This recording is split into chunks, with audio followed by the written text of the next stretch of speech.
Ela é penetrante mais do que qualquer espada de dois gumes, como diz a tua palavra. Ela é apta para discernir os sentimentos, pensamentos, as decisões dos corações. Ela faz divisão entre juntas e medulas. É a tua palavra que é viva. Fala conosco aqui nesta noite, em nome de Jesus. Amém? E amém. Irmãos, 5 solas não é basicamente uma criação dos reformadores, né?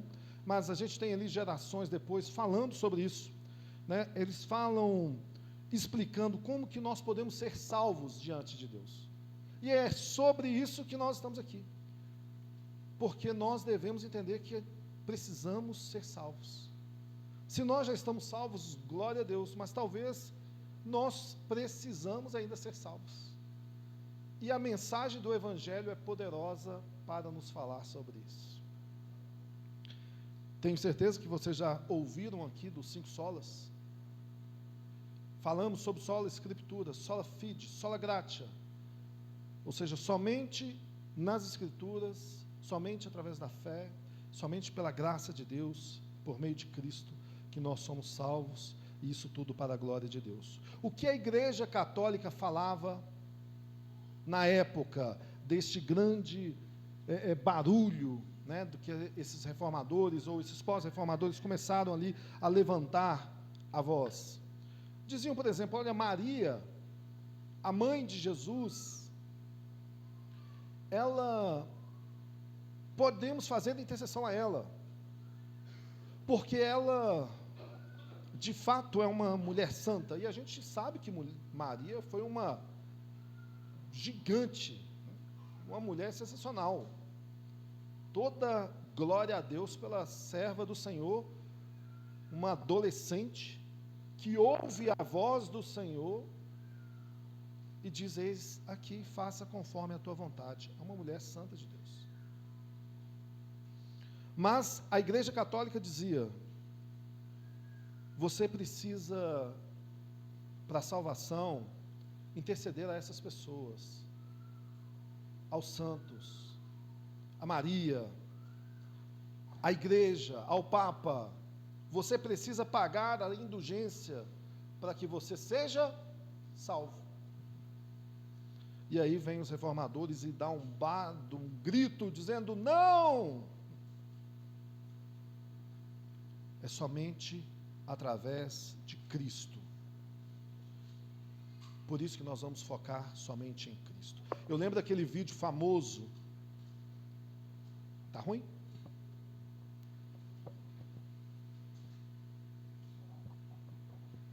Glória a Deus. Amém? Eu lembro daquele vídeo famoso. Lutero. É lá, né? Lutero e o vigário. Os dois estão ali. E aí, Lutero fala assim, olha, eu estou lendo nada aqui sobre indulgências, relíquias, nada dessas coisas. Eu estou vendo que é somente pela fé que um homem é salvo. E aí aquele vigário fala assim, doutor Martins, se você tirar essas coisas belas, maravilhosas, que você chama de meros muletos, o que você vai colocar no lugar? E ele diz, Cristo. O homem só precisa de Jesus Cristo. Aquele vídeo é maravilhoso. Então é isso que nós queremos falar. Nós queremos combater um pouco dessa visão romana que ainda reverbera em nossos corações, de achar que nós precisamos de algo além de Cristo como intermediador entre Deus e os homens. Mas para a gente falar um pouco sobre isso, a gente tem que lembrar como era nos tempos, por exemplo, que a Escritura foi escrita, nos tempos de Paulo, Pedro, como era no tempo dos reformadores. Será que isso está necessário hoje, século 21, internet, comunicação, livros, seminários? E por mais que isso seja um absurdo, é necessário. A internet é maravilhosa. Todo mundo aqui conhece a internet. As crianças já nascem na internet, né? Ou seja, já com o dedinho lá assim, ó, chega diante de uma revista e está passando o dedo. A internet é algo que veio para realmente mudar a forma como a gente se comunica, se relaciona, vende, compra. E, por exemplo, a gente conheceu esta igreja quando nós éramos somente Igreja Tribos, lá no cenáculo, através dessa conexão que tem na internet. E foi uma bênção para nós. Quando a gente fica pensando em internet, todo mundo aqui tem internet, né? Tão distante, mas tem internet. Tô brincando. Tem Coca. Nessa semana saiu algo que eu fiquei abismado. Eu estava lendo a notícia que eu fiquei assim, pasmo. Sobre uma criança que nasceu lá na Coreia do Sul. Um bebê. Nasceu cheio de músculos. Assim, ó. Estômago, assim, uma barriga definida. Sabe aquilo que você gasta tempo para fazer na academia?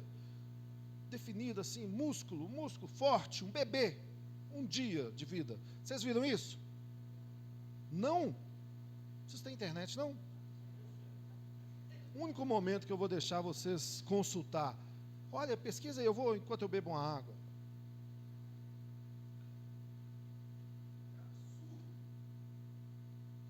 É absurdo o que você está consultando. É um absurdo que você está procurando isso na internet. Porque é lógico que isso é mentira. Como diz a figurinha lá que o pastor Alan gosta de jogar lá, é fake news. Como que você pensou que isso é possível? Um bebê com músculo? Talvez você pensou assim, é o pastor que está falando. Ele não vai mentir, está na plataforma. Se você pesquisou, se deu tempo de pesquisar, talvez você até achou aí algumas imagens de meme, montagem, que é feito para ser meme mesmo, ou para ilustrar alguma matéria, algum artigo e tal. Mas o fato é, isso não existe. Agora, por que a gente quer procurar isso? A gente fica assim, sério? Eu quero ver um bebê que nasceu com músculo, meu Deus do céu, como é que é isso? Eu me mato para ter isso, para fazer, eu fico na academia meses, e eu consigo ver ali uma pequena fórmula, um formatinho de tijolo, mas uma pizza do final de semana, ou um jantar que tem aqui depois do culto aqui da ceia, né? Acaba com ele, porque a gente quer o que é fácil, a gente quer aquilo que é fácil da gente obter, e nessas horas a gente vai ficar pensando assim, por que essa criança recebeu isso, né? Por que essa criança teve essa facilidade? Puxa vida! Agora, olha que interessante. Qual seria, talvez, a moral da história com isso, né? Imagina uma igreja presa em tradições.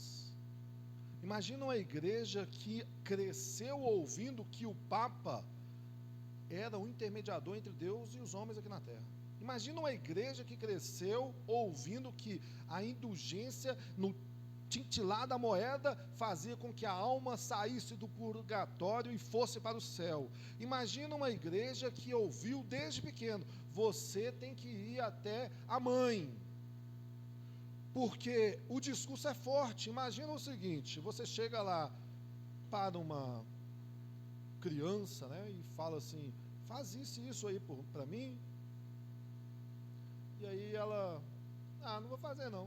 Se eu pedir a mãe dessa criança, ou até a mãe do, né, você chega aqui no pastor Alan, pede ele algo, assim, ele, não estou, mas se eu pedir a mãe, né, talvez ela vai ter um peso maior.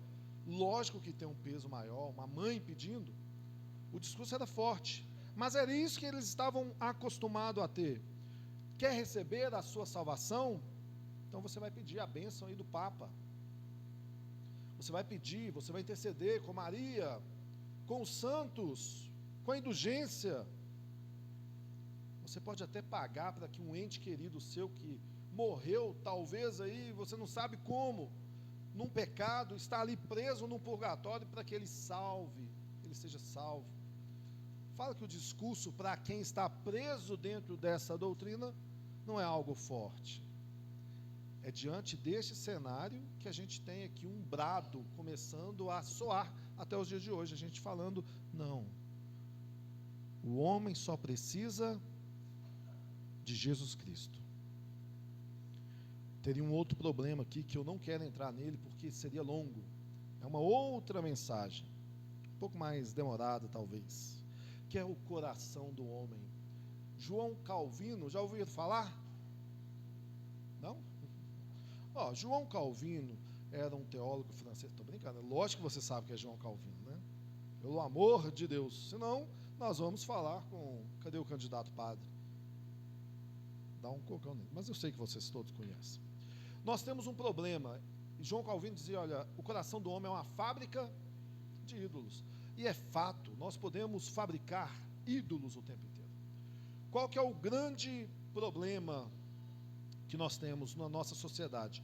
O que a gente chama de meritocracia. O que é fato, é uma necessidade na nossa forma de governo ou de sociedade. Por exemplo, você trabalha, se você faz, se você produz, você recebe. Se você é uma pessoa que está lá trabalhando, mas não produz, ou seja, só dá trabalho, você é pedido ou convidado para ir para o olho da rua, não é assim? Porque você não tem méritos para receber. O que acontece com o nosso coração?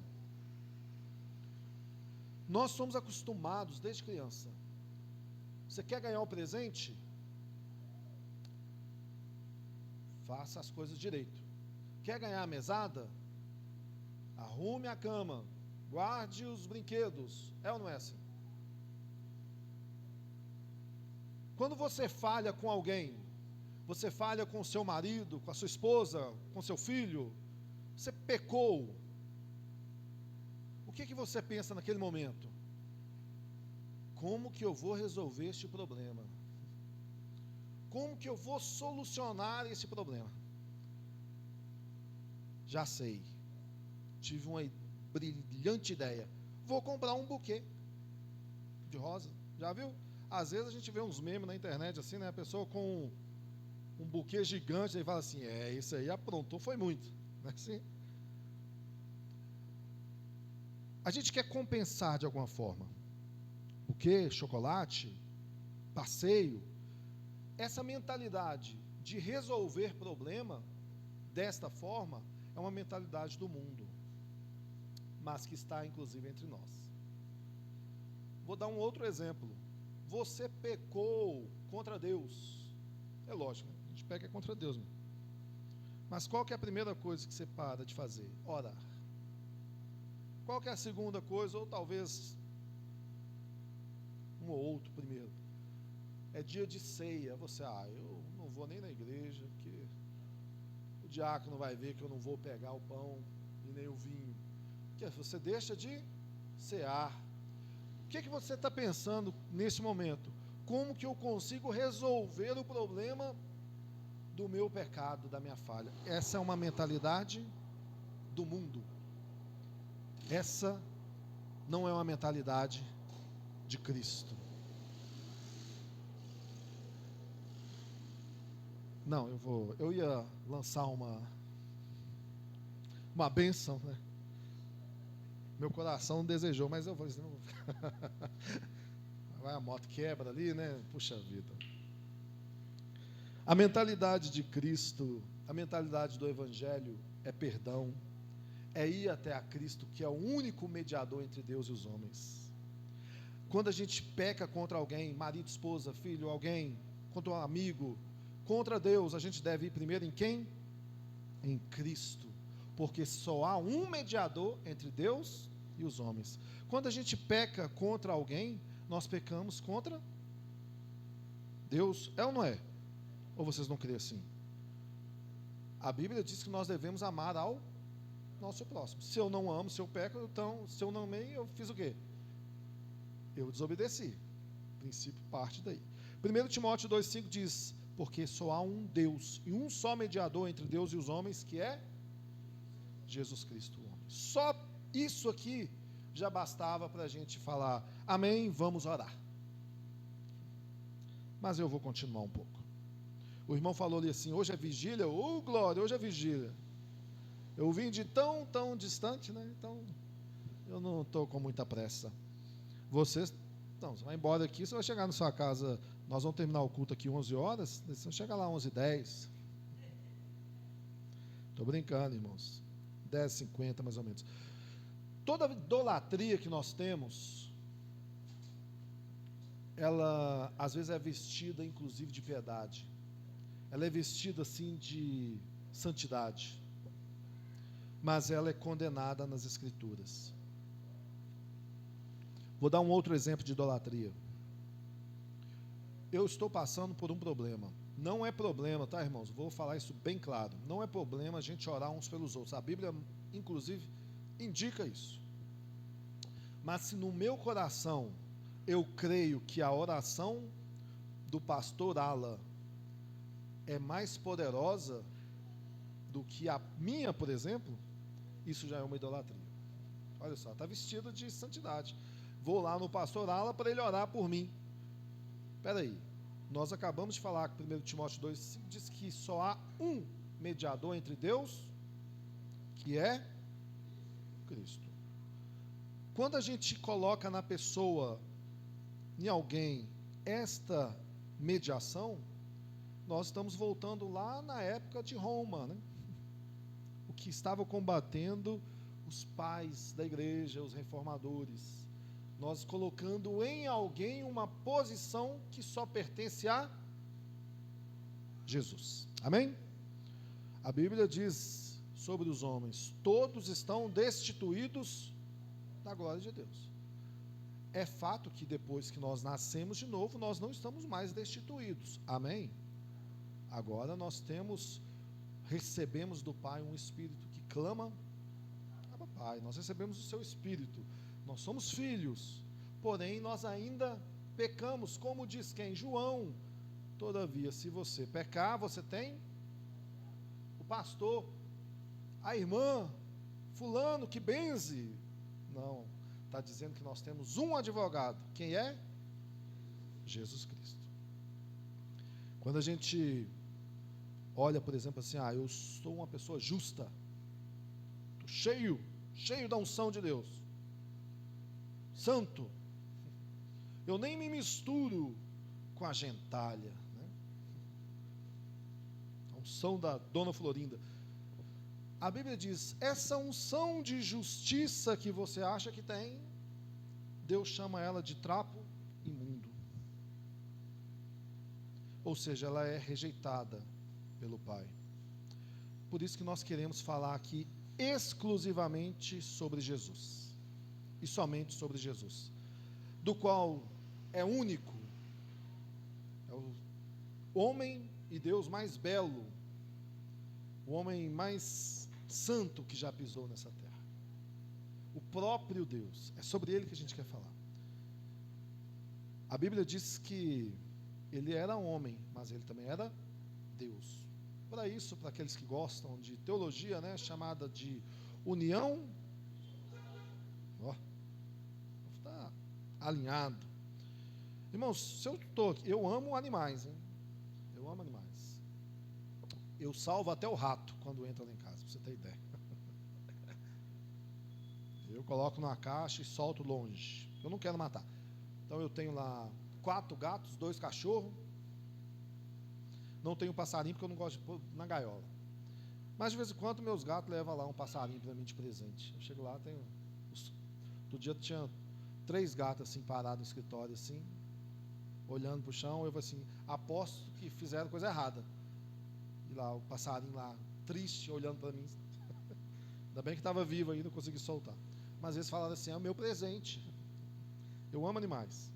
Agora, se eu chego aqui e mato aqui uma formiga, igual deve ter acontecido, a gente pisa numa, não faz mal nenhum. Se eu matar uma barata, um monte de gente aí vai falar assim: eca, que nojo, ainda bem, né? Se eu matar um rato, também. Agora, se eu mato um gato, a coisa já começa a ficar preocupante, não é? Se eu mato um cachorro, e se for grande, então chamam a polícia. Se eu faço mal contra uma criança, imagina, um bebê, eu mereço o quê? Prisão, ou, dependendo do país, a pena de morte. Imagina que nós, todos nós que aqui estamos, somos responsáveis pela morte do Filho de Deus. Qual é o valor do Filho de Deus? ele é muito mais valoroso do que qualquer animal e inclusive qualquer ser humano. E nós somos os responsáveis pela morte desse Filho de Deus, que é Cristo. Então, tudo o que nós pensarmos sobre Cristo aqui hoje, não tem nada igual ou semelhante na história da humanidade. Nós temos que olhar para Cristo e entender que Ele é um motivo e a razão de nós estarmos aqui. E se eu não estivesse aqui? E se eu estivesse na minha casa? Se eu estivesse longe? Ainda assim, Cristo é a razão, porque tudo é sobre Ele. Ele não é porque nós fazemos que Ele seja algo, Ele é porque Ele é. Sabe, Ele não precisa da gente falar, o Senhor é santo para Ele ser santo. Ele é santo. Nós falamos isso é para nós nos convencermos disso e entendermos quão pecadores nós somos. O sacrifício de Jesus na cruz foi completo, mas não somente completo, foi perfeito, e isso é maravilhoso. Ele está naquela cruz e ele brada, está consumado. É o tetelestai, está pago. E Deus, Pai, o que ele faz naquele momento? Ele recebe esse sacrifício. A ponto que Efésios 5:2 agora vai nos dizer o seguinte: e andai em amor, como também Cristo vos amou e se entregou a si mesmo por nós, em oferta e sacrifício a Deus e em cheiro suave. Hoje eu quero usar um livro aqui, e aí eu já vou fazer igual fez o presbítero Washington, uma breve introdução, que foi até agora, e uma breve leitura aqui de um texto. Não vai ser também aquele sermão expositivo, mas eu vou só compartilhar algo de um texto que eu gosto muito, que é Hebreus. Então, se você trouxe a sua Bíblia, Hebreus capítulo 10, queria que você abrisse para a gente fazer uma leitura.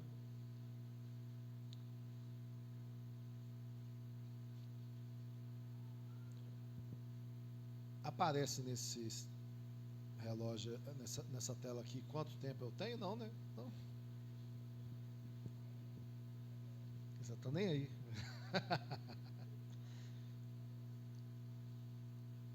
Hebreus 10, abriu?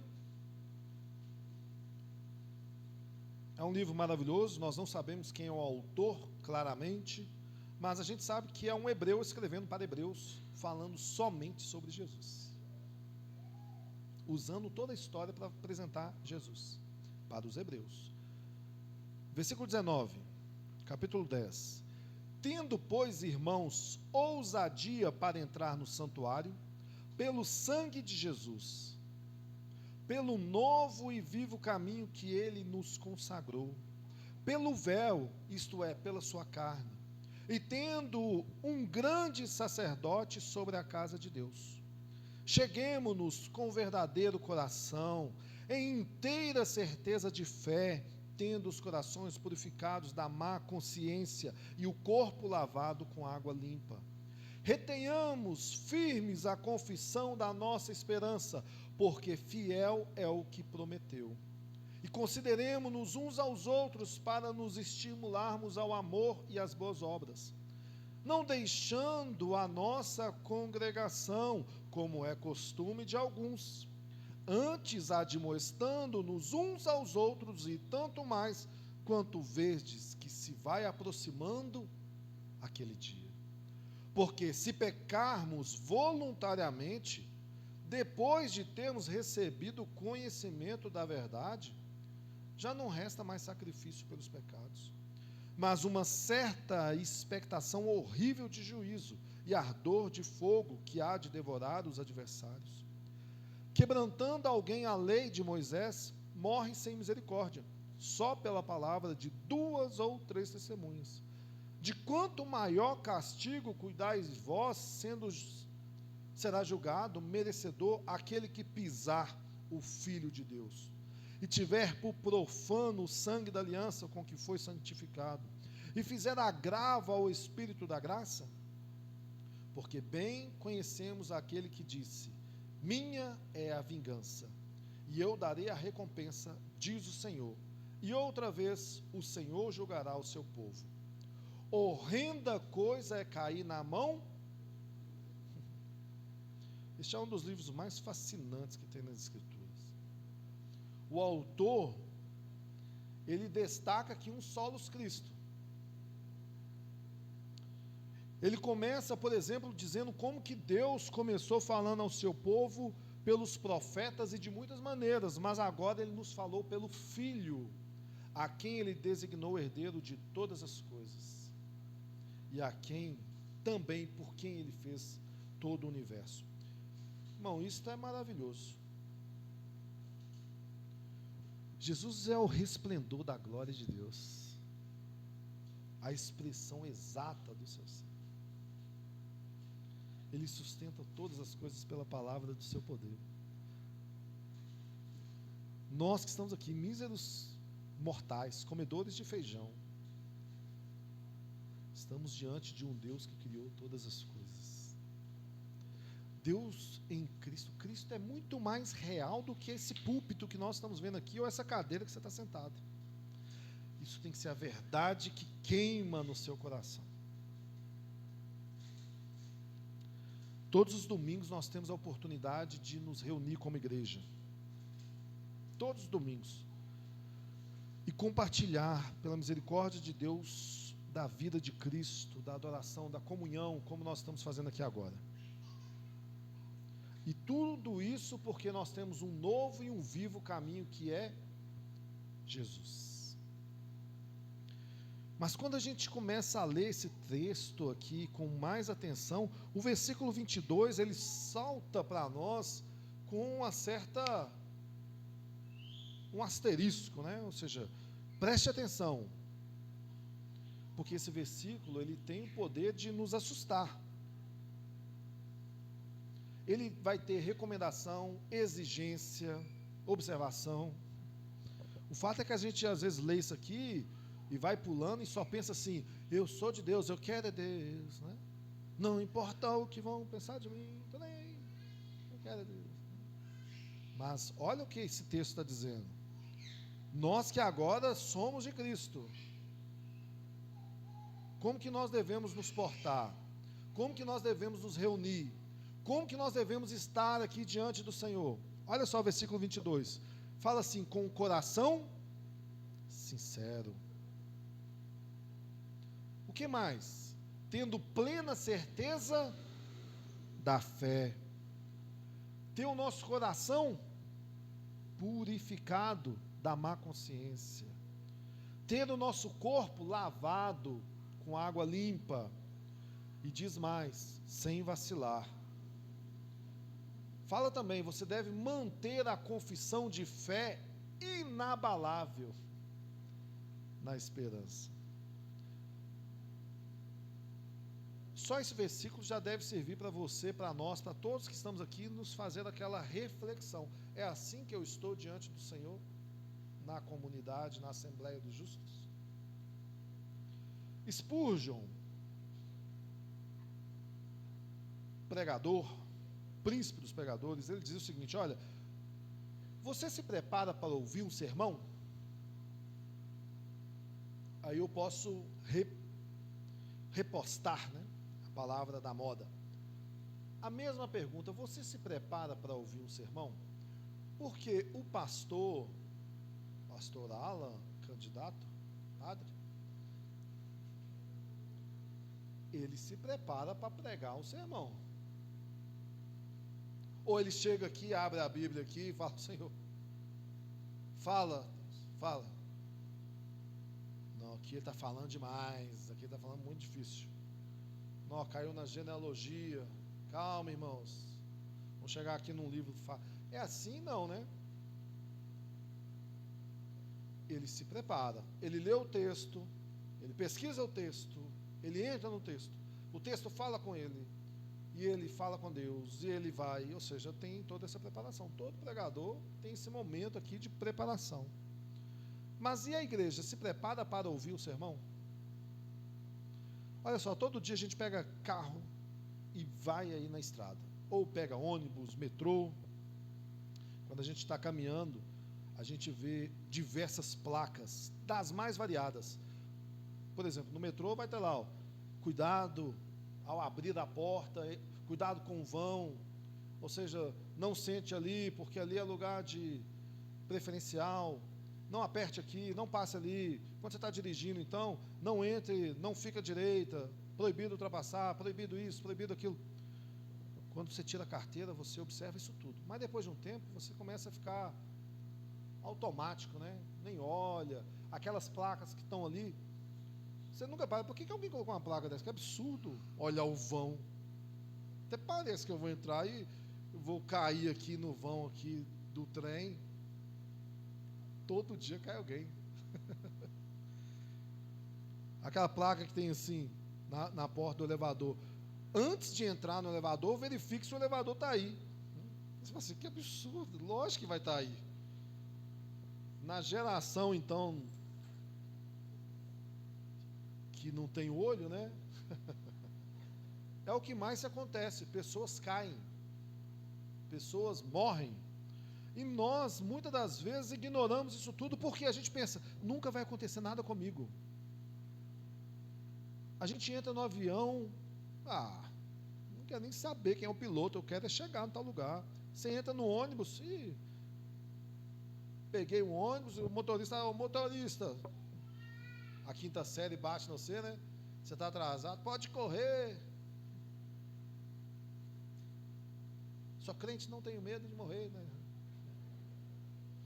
Não sabe quem é o motorista, vai no restaurante, não sabe quem é a cozinheira, não sabe se aquela pessoa está num mau dia, está de mal com a vida e está assim, quer saber?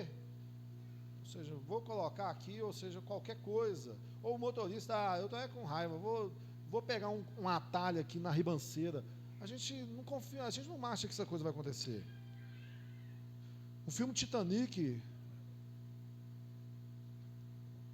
as pessoas estavam cantando, fazendo ideia que o navio estava afundando. Nós, muitas das vezes, chegamos num culto e consideramos, é só mais um culto. Todo domingo eu estou aqui. Se eu não prestar atenção hoje, no próximo domingo talvez eu preste. Ou no outro domingo, ou no outro. É só mais um culto. Irmãos, esse pode ser o seu último culto. Por vários motivos. Jesus pode voltar hoje. Acabou, último culto. Está preparado para isso? Eu fiquei preocupado agora, hein? Jesus pode voltar hoje. Jesus pode voltar hoje. Tem não? Manifestação nenhuma? Jesus pode voltar hoje. Está começando. A conversão está acontecendo. Até o final do culto. A gente espera que todo mundo esteja feliz. Volte, Jesus! Maranata, Senhor! Pode acontecer uma guerra, igual está acontecendo aí fora, e ter que fechar igrejas. O governo pode, por qualquer motivo, aí, mudar aí as leis e acabou a igreja, e aí não tem mais culto. Não tem dinheiro, né? Em nome de Jesus, sejam generosos, que essa não seja nunca o problema aqui. Mas não tem dinheiro mais para manter, então vai fechar. Último culto. Olha o que a Bíblia diz em Hebreus 12:2. Tendo os olhos fitos em Jesus, o autor e consumador da nossa fé, ele, pela alegria que lhe fora proposta, suportou a cruz, desprezando a vergonha, e assentou-se à direita do trono de Deus. Glória, tem um bebê ali que está feliz com a volta de Jesus aí, vocês têm que ser como uma criança.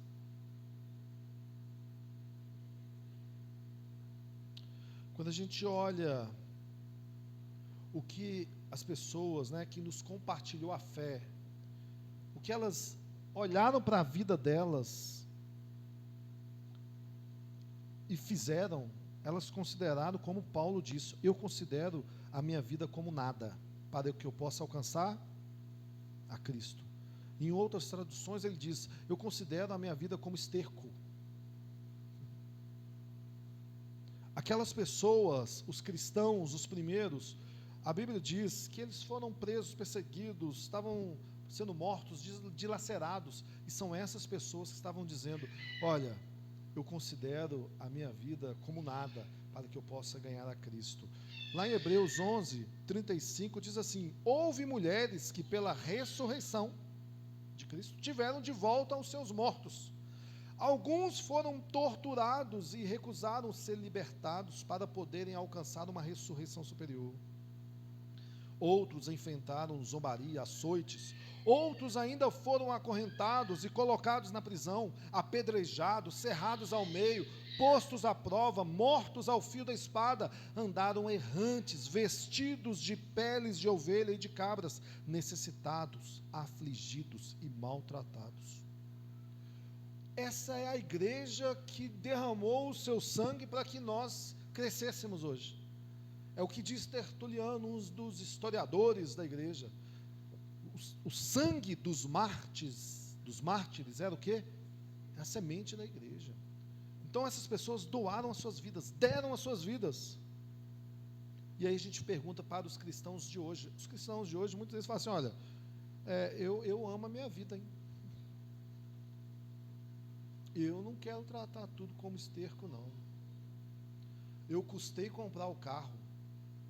Eu estou pagando ainda o celular.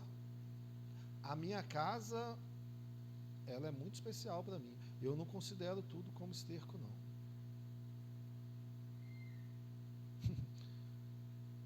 Não dá para...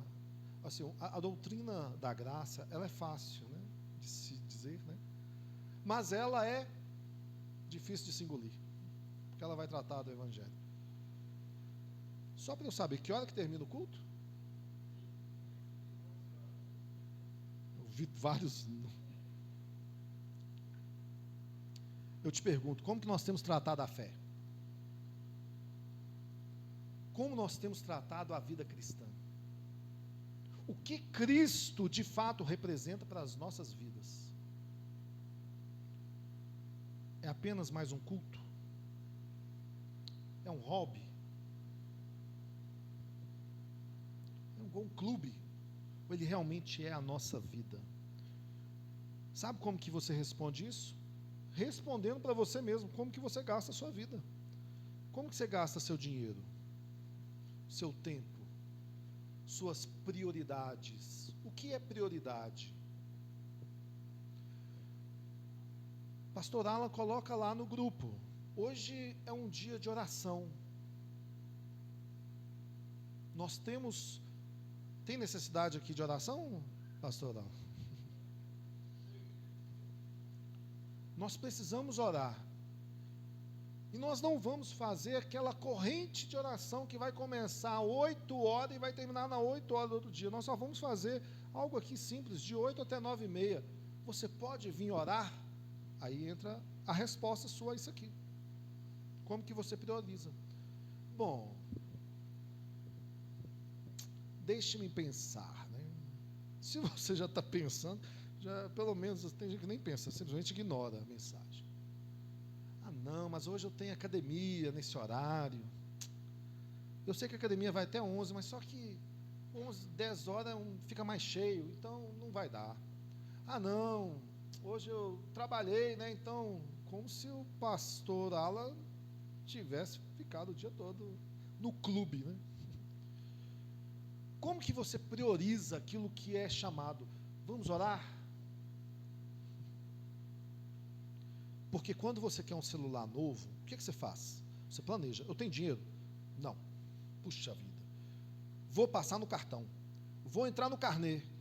Vou fazer um bico. Vou pedir um aumento. Vou fazer hora extra.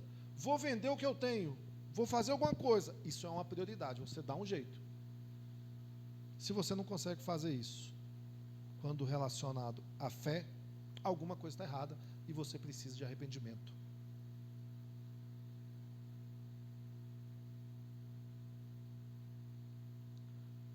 O culto é para quem? É para Cristo? É só mais um culto. Irmão, nós ficamos aqui 2 horas, basicamente, não é? 2 horas dentro deste salão. 2 horas aqui é difícil, às vezes, da pessoa fitar o olho em Cristo. Nesse momento você começa a pensar assim, puxa vida, eu não acredito que o meu time perdeu para aquele time lá, hein? Amanhã eu vou ter que ir trabalhar. O pastor está falando aqui, em nome de Jesus, arrependa-se, olha para Cristo, e você está assim. Como que eles colocaram aquela tomada lá em cima? Irmãos, dentro da igreja, às vezes você tem dificuldade de fixar os olhos em Cristo. Então imagina aquela outra que pensa o contrário. Não, eu vou ficar em casa mesmo, o culto, eu não preciso do culto, eu posso cultuar aqui de casa. Eu ligo lá na internet. Tá certo que eu não vou na oração, não vou no Talmidim, também não vou no culto. Irmão, eu vou usar as palavras de Jonas. Não é corpo, é prótese.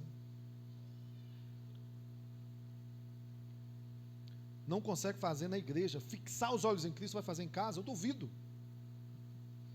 Até porque a igreja é um lugar de comunhão, de comungar a fé, de fortalecer o fraco, de estar fraco e ser fortalecido pelo forte, de ouvir a palavra e entender, puxa vida, eu estou em pecado, porque Cristo veio para salvar os pecadores. Quem Cristo é? Ele é o autor de todas as coisas. Como já disse, ele é a expressão exata do ser de Deus. Tudo que nós temos visto aqui, tudo que a gente tem aqui, foi e é sustentado por ele.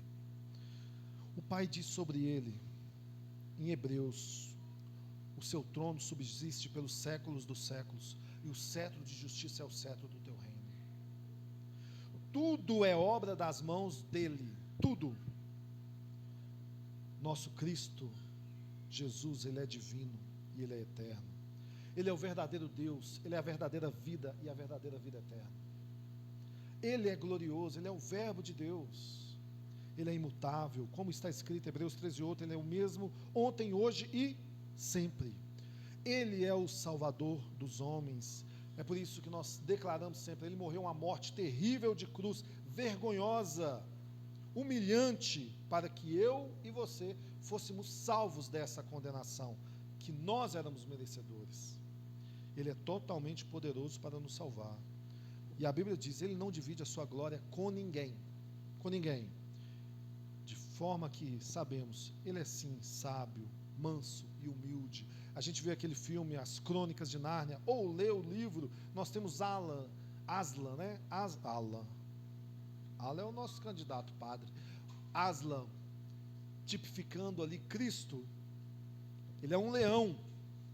Ele é todo charmoso, né? Ele é cheio de elegância. Mas ele é um leão.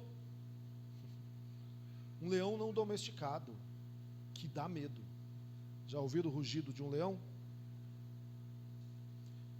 Ele é o alfa e o ômega. Ele é totalmente santo, totalmente amável, totalmente Deus. Ele pode fazer todas as coisas. Ele pode sim nos curar, pode nos santificar, pode nos fortalecer no momento da fraqueza. Ele é o mesmo ontem, hoje e sempre. A Bíblia diz que ele é o caminho, a verdade e a vida, e que o seu jugo é suave, o seu fardo é leve. A Bíblia diz que ele é um maravilhoso conselheiro, Deus forte, Pai da eternidade, príncipe da paz. Salmo 24 diz, ele é o Rei da glória. Quem é este Rei da glória? O Senhor dos exércitos, ele é o Rei da glória.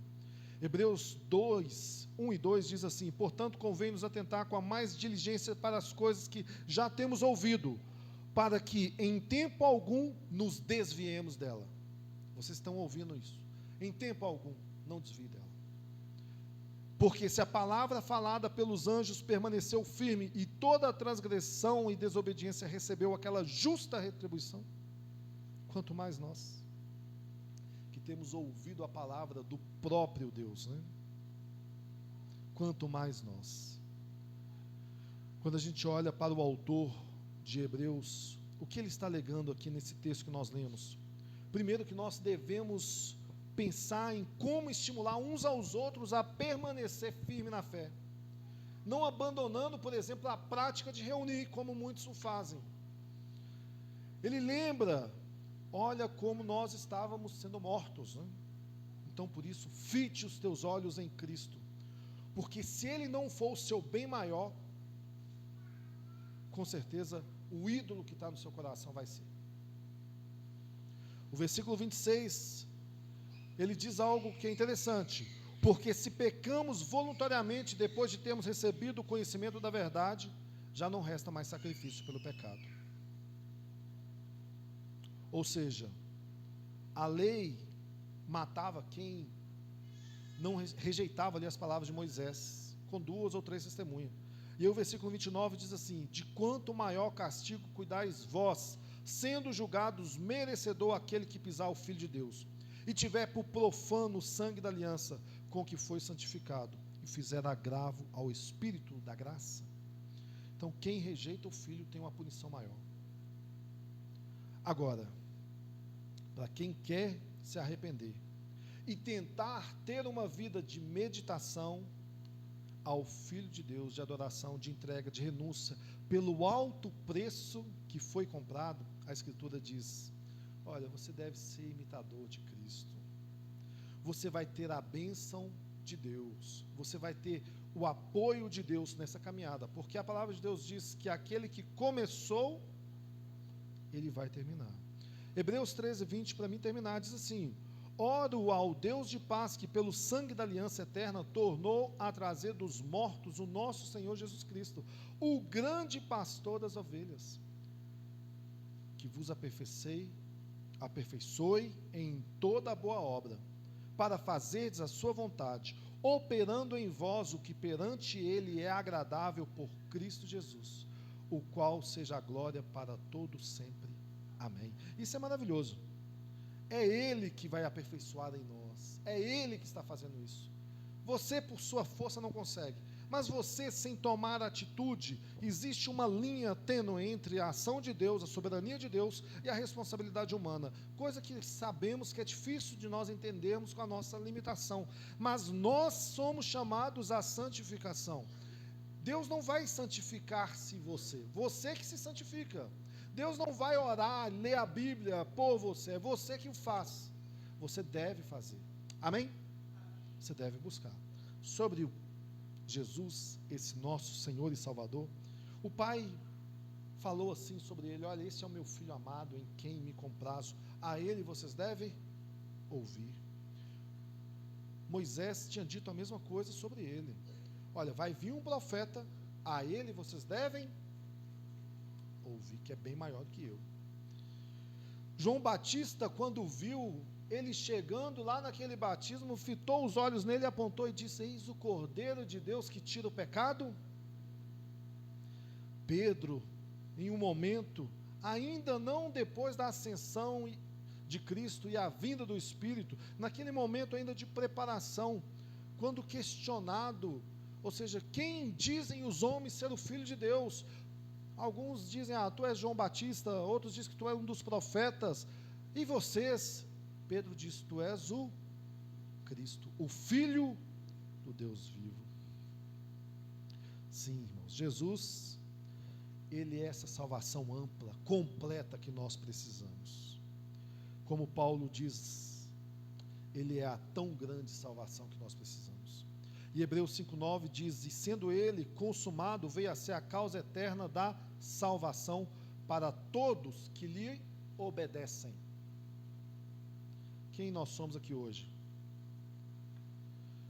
Se você entende que é um pecador, não porque alguém te falou, mas porque você sabe que é, porque você sente que é, porque você reconhece que é, porque tem uma diferença. Alguém fala assim: olha, você é um pecador. Você, eu amém, eu sou um pecador. Isso é uma coisa. Você fala assim: eu sou um pecador. Alguém, por que você é? O pastor falou que eu sou. Você não tem sentimento, você não tem verdade de clamar a Deus por perdão. Agora, se você olha para dentro de você, examina a você mesmo, reconhece, é convencido pelo Espírito Santo que você é um pecador, qual que é a consequência disso? Qual que é a solução final disso? Você pensa assim: eu sou um pecador, então eu preciso de quem? De alguém que pode me salvar dos meus pecados. E quem é essa pessoa? Jesus Cristo. A palavra de Deus diz que Jesus veio para nos salvar dos nossos pecados. Ele não veio para nos admirar. Olha como você é bonitinho, hein? Olha como você canta bem, como você prega, como você cultua bem. Ele não veio para isso. Ele veio para nos salvar de nossos pecados. Independente de você aqui hoje, seja aquela criancinha que está ali no colo, que de repente Deus pode entrar no coração dela e convencê-la, ou você, idoso que já está aqui há 1000 anos, você pode me falar uma data genérica, e pensar assim: poxa, eu preciso de Jesus. Sim, você precisa de Jesus, não porque alguém está dizendo que você é pecador, mas porque você reconhece: eu sou um pecador, eu estou preso em pecados, só Cristo pode te libertar dos pecados, e só Jesus que pode te salvar. Não existe nenhum outro meio. Não vai ter aqui a bênção papal, não vai ter aqui a questão da oferta, nenhuma intercessão, nem aos reformadores que estão ali no mundo, ninguém. Somente Cristo pode te salvar. Se você olha para dentro de você e reconhece as suas misérias, sabe que sem este Rei glorioso, do qual nós falamos um pouco aqui nessa noite, não pode viver, arrependa-se, corra para Ele, porque, como está escrito, o Senhor fez cair sobre Ele a iniquidade de todos nós. É tudo sobre Jesus. É dele, por Ele e para Ele. Amém, irmãos? Que Deus abençoe vocês aqui nessa noite. Que Cristo possa te salvar de qualquer pecado, se você ainda está preso nele. Você arrependa, confesse e volte correndo para Cristo. É tudo sobre Jesus. Vamos orar? Vamos? Vamos ficar de